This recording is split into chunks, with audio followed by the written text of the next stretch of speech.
Je voudrais, à l'entame de cet échange avec les journalistes,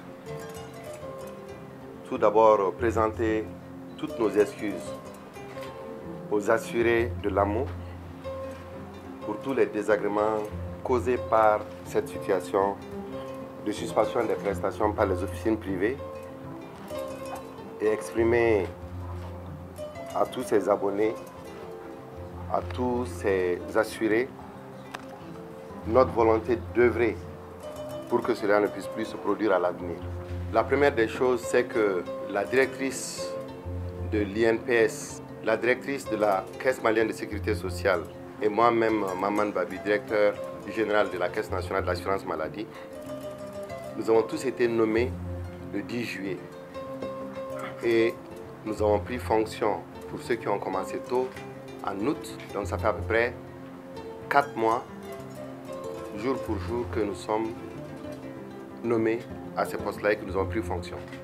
Il est important aussi de noter que lors d'une réunion avec le ministre de la Santé et des Affaires sociales, Dr Koulibaly du SINAPO a indiqué que le retard dans le paiement de leurs prestations dure depuis 9 ans. Donc c'est un problème récurrent qui ne date pas de 4 mois. Il est important aussi pour votre information de savoir qu'il y a des processus par lesquels on passe pour faire ces paiements.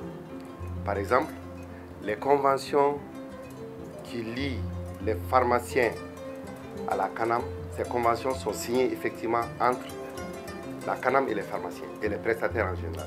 Il est important de souligner aussi que pour certaines prestations, pour les prestations, par exemple pour le paiement des pharmaciens, on a délégué à des OGD, les organismes gestionnaires délégués, que sont la CMSS et l'INPS, la responsabilité de payer les pharmaciens. Donc nous mettons les ressources à leur disposition et ils payent. Et c'est un long circuit.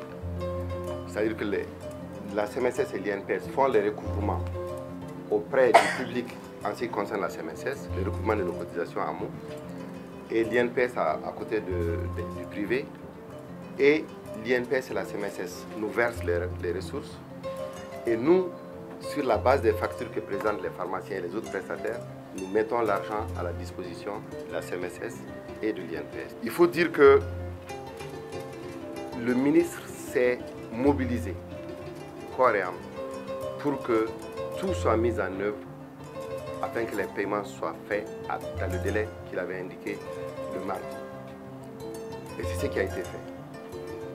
Les OGD sont mobilisés, leurs staffs sont mobilisés, tout le monde s'est mobilisé pour que les ressources soient au niveau des banques. Et je pense que les deux directrices vont en parler et donner quand même les informations sur ce qui a été fait à différents niveaux.